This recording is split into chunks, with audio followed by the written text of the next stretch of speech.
Hola, ¿qué tal chicos? ¿Cómo están? Espero que todos se encuentren muy bien. El día de hoy vamos a hablar acerca de las escuelas psicológicas parte 2. Bien, la clase anterior ya habíamos tratado alguna de ellas, pero el día de hoy vamos a abarcar un poco más. Vamos a empezar con el neopsicoanálisis. Mira, el neopsicoanálisis está en contra del psicoanálisis. Oye, pero ¿por qué está en contra? Vamos un poco a recapitular en qué se basaba el psicoanálisis. El psicoanálisis tiene, punto número 1, representante a Freud o Freud, ¿ya? Como quieras llamarlo.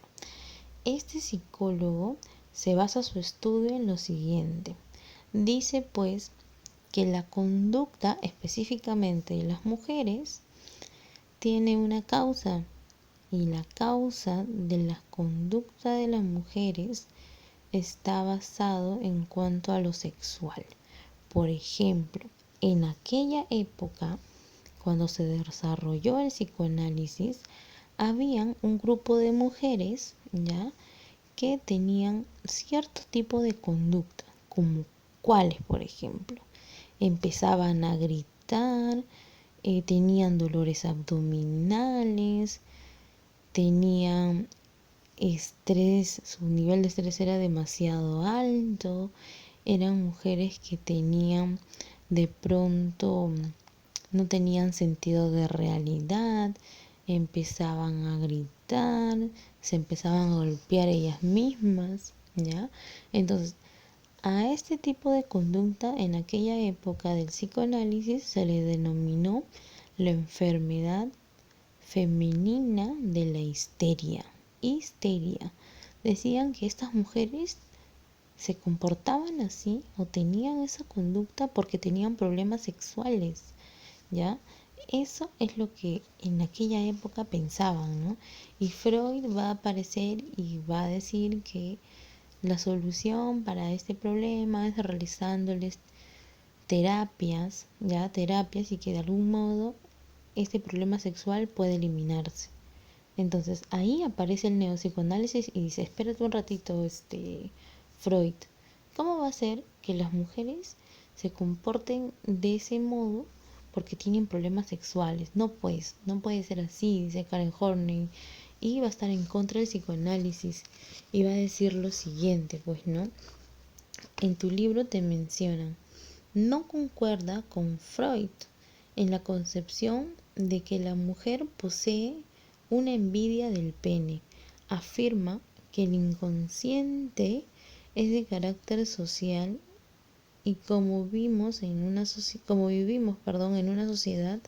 machista, es lógico pensar que los varones tengan muchas más libertades que la mujer. En todo caso, la mujer envidiaría no el miembro viril, sino lo que representa el poder y la dominancia. ¿Qué cosa dice pues aquí Karen Horney? Le pone ahí un stop, ¿no?, a Freud. Dice pues de que, punto número 1, no podemos decir de que las mujeres tienen problemas sexuales envidiando el miembro viril, que en este caso es el pene del hombre.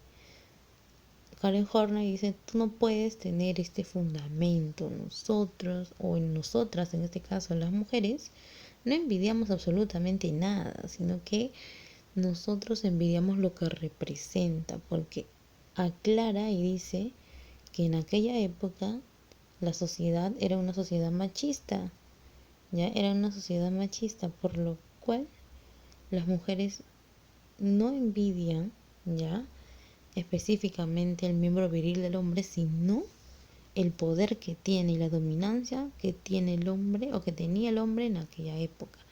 Por lo tanto, en algunas ocasiones las mujeres reaccionaban y tenían una conducta de irritabilidad, por ejemplo, ¿no? Pero no era porque tenían algún tipo de problema sexual, no. Entonces, por eso Karen Horney va en contra del psicoanálisis y dice que su estudio planteado por lo sexual está completamente equivocado, ¿ya? Es en cuanto al punto número 1. Ahora, hablamos acerca de Alfred Adler, ¿ya? Y él también va a estar en contra de Freud, ¿ya? Va a decir lo siguiente, pues, ¿no?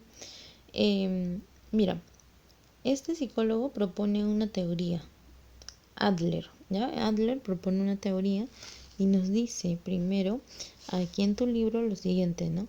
Su principal aporte es el denominado complejo de inferioridad, que se contrapone al concepto del líbido de Freud.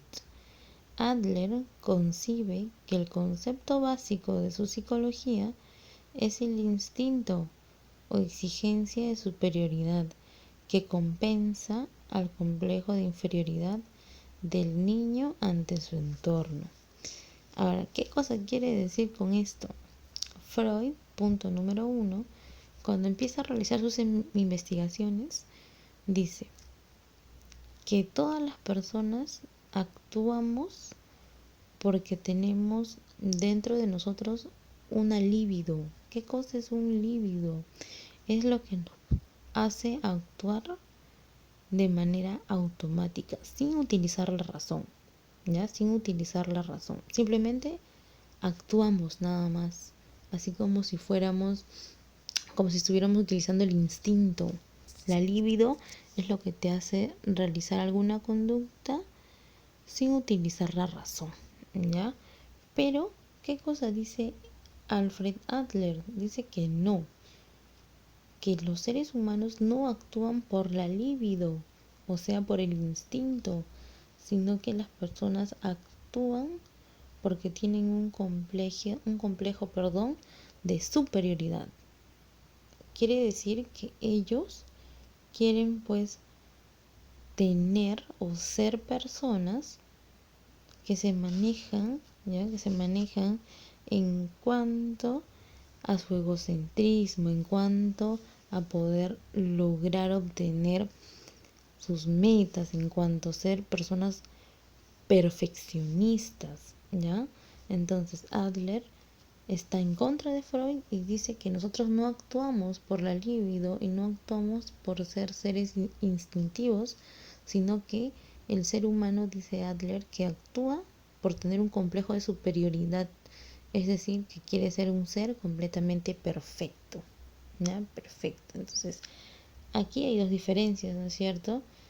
Freud, por un lado, te dice que nuestro ambiente nos controla y tiene una visión del individuo. Dice que el individuo es egoísta, en conflicto eterno con la sociedad, porque recuerda que él considera que el ser humano actúa por la libido y la libido hace que actúe sin utilizar su razón, solamente utilizando su instinto. Por eso está en conflicto eterno con la sociedad, porque simplemente actúa sin pensar. En cambio, Adler nos dice pues de que el hombre tiene un complejo de superioridad y a eso se refiere cuando nos habla acerca de visión del individuo, luchar por la perfección, ¿ya? Entonces, ahí hay dos puntos de vista. ¿Qué más nos dice? Pues no, nos habla acerca de la psicología humanista.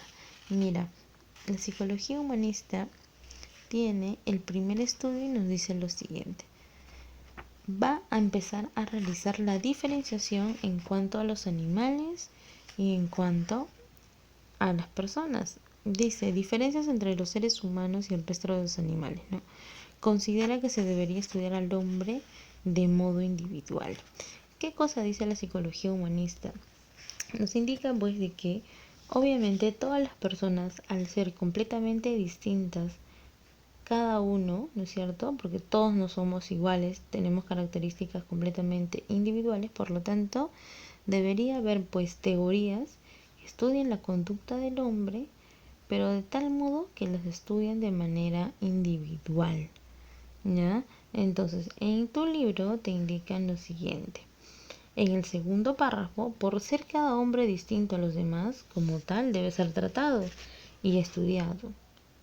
Se debe evitar, por tanto, el uso de esquemas o conceptos preestablecidos a través de los cuales se explican e interpretan la conducta, ¿ya? Entonces, ¿qué cosa nos está diciendo? Que para poder estudiar la conducta de una persona, no solamente debemos utilizar una sola teoría, pues, porque nosotros somos seres distintos, por lo tanto, deberíamos utilizar diversas teorías para poder realizar un estudio, porque somos humanos completamente diferentes. ¿Ya? Ese es el primer punto. Recuerda que la psicología humanista realiza la diferenciación en cuanto a los animales y las personas. ¿Ya? Y nos dice que deberíamos estudiar al hombre de manera distinta, porque todos tenemos características distintas. ¿Ya? Ahora, punto siguiente, la psicología humanista nos habla acerca de la psiquiatría y nos dice ya que la psiquiatría americana, ¿qué cosa o qué estudia la psiquiatría americana? Mira, la psiquiatría americana considera que los sujetos que tienen enfermedades, es decir, trastornos mentales, no actúan con responsabilidad y sobre todo tienen dificultad en socializar. Punto número 1. Recuerda que todas las personas que tienen algún trastorno mental no se encuentran dentro de los parámetros normales. ¿Qué cosa quiere decir esto? Cuando hablamos de un trastorno mental, hablamos de las personas que son, por ejemplo, bipolares, de las personas que son psicópatas, ¿no? Como por ejemplo vemos ahí ese al Joker, ¿no? Que es una persona que tiene un trastorno mental psicopático. Y cuando él realiza sus actos, obviamente no tiene un sentimiento de culpa. Él no tiene culpa de nada, simplemente actúa por satisfacción. Todo lo malo que él hace le satisface a él. Entonces, la psicología humanista dice que la psiquiatría considera que los sujetos que tienen enfermedades o trastornos mentales, punto número 1, no actúan pues con responsabilidad, ¿ya? Se les dificulta la socialización. ¿Por qué? Porque ellos están viviendo como si estuvieran encerrados ahí en una burbuja, tratando y planeando de poder realizar actos negativos, por ejemplo, en una sociedad, ¿no? ¿Ya? Ahora pasemos al siguiente. ¿Qué cosa más nos dicen? Pues, ¿no? La psicología humanista considera que la familia, ¿no? Que la familia es un centro donde se inculca primero educación, se inculca valores, ¿no es cierto? Es una forma de poder brindarle conocimientos, si bien es cierto, pero sobre todo la educación. Eso es cuando es una familia que le otorga a los integrantes de cada una de ellas una educación basada en valores. Pero ¿qué cosa sucede cuando esta familia o esta organización familiar o núcleo familiar no le da a los integrantes que pertenecen a esta familia los valores necesarios, no le da la protección necesaria, ni los cuidados, ni el afecto? Las personas, por lo tanto, estarían actuando de algún modo en el cual su conducta se relaciona a lo negativo, ¿no? Su conducta estaría siendo completamente negativa y no estaría pues respetando las normas, por ejemplo, las normas educativas, y solamente estarían pues copiando o alineándose, ¿ya? La conducta de las otras personas o de los otros familiares que pertenecen a esta familia. Entonces, la familia, si bien es cierto, dice la psicología humanista, que tiene una función, ¿ya? Pero que no se cumple en todos los aspectos, no se cumple en todos los aspectos. Por lo tanto, eso hace que la persona pueda actuar y su conducta pueda dirigirse a lo negativo. Y eso está en la página 18 del lado derecho en el primer párrafo.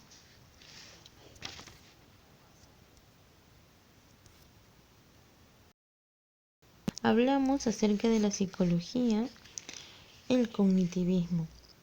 Y tenemos pues ahí como representante a Jean Piaget. Jean Piaget es un psicólogo que nos trata de explicar cómo es que el pensamiento o el aprendizaje de los seres humanos va variando conforme la edad que tiene. Mira, ahí te he colocado una imagen donde hay 4 etapas o 4 estadios. El primero es el estadio sensorio motriz, que tiene parámetros de edad de 0 a 2 años, preoperacional de 2 a 7 años, operaciones concretas de 7 a 12 y las operaciones formales de 12 años a más. ¿Qué cosa nos dice la psicología cognitiva? Que el conocimiento o el pensamiento de las personas va variando y va modificándose conforme la edad varía también en el sujeto. Por ejemplo, ahorita nosotros nos encontramos en la última etapa, en las operaciones formales, pero el pensamiento que tienes, el conocimiento que tienes, la memoria, el lenguaje que tú tienes, no es el mismo que cuando estabas en la primera etapa, que es la etapa sensorio-motora. ¿No es cierto? No es igual, cambia, va modificándose. Entonces, el representante de esta psicología cognitiva, que es Jean Piaget, nos dice que todos los procesos mentales, es decir, el aprendizaje, el pensamiento, cambia conforme va variando la edad de la persona, conforme su ciclo vital va cambiando, entonces el proceso cognitivo también varía. ¿Ya? Entonces, ahí te he colocado. La psicología cognitiva se encarga de estudiar los procesos mentales internos, todo aquello que sucede en el interior de nuestro cerebro, incluyendo la percepción, el pensamiento, la memoria, la atención, el lenguaje, resolución de problemas y el aprendizaje. Es la actividad realizada por el sujeto que busca, elige, elabora e interpreta, almacena y reproduce información. Recuerda que aquí Jean Piaget nos indica que todos los procesos mentales internos del ser humano va variando conforme la edad va cambiando también el ciclo vital del sujeto, ¿ya? Entonces, pues, por último, tenemos aquí la psicología científica. ¿Qué cosa o por qué se le denomina a la psicología una ciencia? Porque se aplican métodos experimentales para poder solucionar problemas psicológicos, como cuáles, por ejemplo, supongamos que quiero solucionar pues un problema de agresividad en una persona. Entonces, ahí el psicólogo de cosas estaría aplicando un test psicológico, ¿no? Para poder saber en qué grado de agresividad se encuentra una persona y a través de eso poder solucionar el problema. Ahora, ¿qué cosa es la conducta? Es el acto o reacción del sujeto frente a un estímulo. ¿Ya? La conducta es todo lo que a ti te hace reaccionar. Todo lo que tú haces de manera diaria es una forma de poder manifestar una conducta. La respuesta del sujeto, es decir, la conducta, tiene como factor determinante a la genética. Se dice mayormente que tu conducta, ¿ya? Como tú eres, como tú te comportas de manera diaria, es por la transmisión genética que proviene de tus padres. Ese es el punto número uno. ¿Que se modifica también la conducta con la socialización de las personas? Sí, pues también se modifica, pero tiene por medio, ¿ya? Por medio a la herencia. Recuerda, la conducta tiene como primer punto de desarrollo a la herencia, a lo genético. Después se va modificando conforme va pasando el tiempo.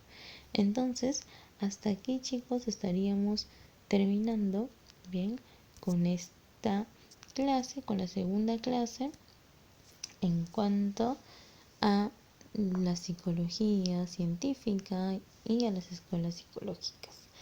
Recuerda que para poder terminar vamos a hablar acerca de los procesos psicológicos. Como te mencioné en la diapositiva anterior, ¿qué cosa es un proceso psicológico? Es el aprendizaje, la memoria, la emoción, el lenguaje, la atención. Todos los procesos internos que tiene el ser humano son los procesos psicológicos. Ahora, vamos a especificar las características. Vamos a tomar como ejemplo a las emociones. Las emociones es un proceso psicológico interno en el ser humano. Ahora, supongamos que hablamos de las emociones. Tendríamos como característica que el proceso psicológico, la emoción, es subjetivo. ¿Por qué se dice que es subjetivo? Subjetivo quiere decir que es personal. Por ejemplo, podríamos decir que el proceso psicológico de la emoción, tú, por ejemplo, tu mamá pues te regala un teléfono y tú ante la presencia de ese estímulo vas a reaccionar, ¿sí o no? De manera feliz o quizás triste porque no te gustó lo que te regaló, pues tú no querías eso. Ahora, tú puedes tener una emoción frente a eso, pero de pronto si a mí me regalan lo mismo yo no me emociono, porque para mí no es tan indispensable un teléfono, pero de pronto para ti sí. Entonces diríamos que los procesos psicológicos de la emoción, ¿ya?, es subjetivo, porque tú puedes sentir algo y yo no puedo tener quizás ninguna reacción frente a eso y no siento ninguna emoción, ¿ya? Entonces recuerda, subjetivo porque las emociones se dan en cada sujeto de manera distinta, ¿ya? Igual, el aprendizaje, si hablamos del aprendizaje, ¿es subjetivo? Sí, porque tú puedes aprender de una forma y yo puedo aprender de una forma completamente distinta. Ante una clase en un salón, tú puedes aprender lo que dijo el profesor, pero de pronto yo no entendí nada, pues entonces se dice que las características son subjetivas porque depende de cada persona, ¿ya? Ahora, tienen también una base biológica. Supongamos que hablamos en cuanto a la memoria. Para poder retener información, porque la memoria está en relación a retener información, ¿qué cosa estamos utilizando? ¿No es cierto? El cerebro, ¿no? El cerebro, básicamente todo el sistema nervioso. Entonces, dentro de las características, los procesos psicológicos, para que se pueda desarrollar, necesariamente se requiere de la base biológica, ¿ya? Que es todo el sistema interno que tiene el ser humano. Está trabajando constantemente para poder utilizar de manera oportuna estos procesos psicológicos, ¿ya? Ahora, ¿tiene una influencia social? Sí. Por ejemplo, hablamos acerca del aprendizaje. Para que se pueda desarrollar de manera oportuna el aprendizaje, estaría en relación, ¿no es cierto?, la influencia social. La influencia social es todo el contexto donde se desarrolla la persona. Supongamos, ¿no?, que una persona vive ya en un lugar donde hay pues drogadictos, donde hay pandilleros, donde se genera robo constantemente. Esa influencia social puede generar dos cosas en cuanto al desarrollo del aprendizaje de una persona. Puede ser deficiente por el mismo contexto del lugar donde se encuentra la persona, o de lo contrario puede ser oportuno y puede ser eficiente. Entonces, la influencia social o el contexto ya modifica los procesos psicológicos de la persona. Sí, la modifica. Puede modificarse de dos modos: de manera eficiente o deficiente, permitiendo el desarrollo óptimo o obviamente el desarrollo o un no desarrollo, ¿no? Entonces recuerda que los procesos psicológicos tienen tres características. Es subjetivo porque se da de manera individual en cada persona, biológico porque utiliza un sistema o un órgano, que en este caso es el cerebro o el sistema nervioso, y que a su vez, para que pueda desarrollarse estos procesos psicológicos, tiene como característica que se da la influencia social. Y esta influencia social determina el buen desarrollo o el mal desarrollo de los procesos psicológicos en general, ¿ya? Por eso es que ahí nos mencionan que gracias a estos procesos el individuo puede captar y procesar información ¿de qué? Del medio ambiente, ¿ya? Eso es lo que nos está mencionando en este punto. Ahora, recuerda que son estas tres características, ¿ya? Influencia social, biológico y subjetivo.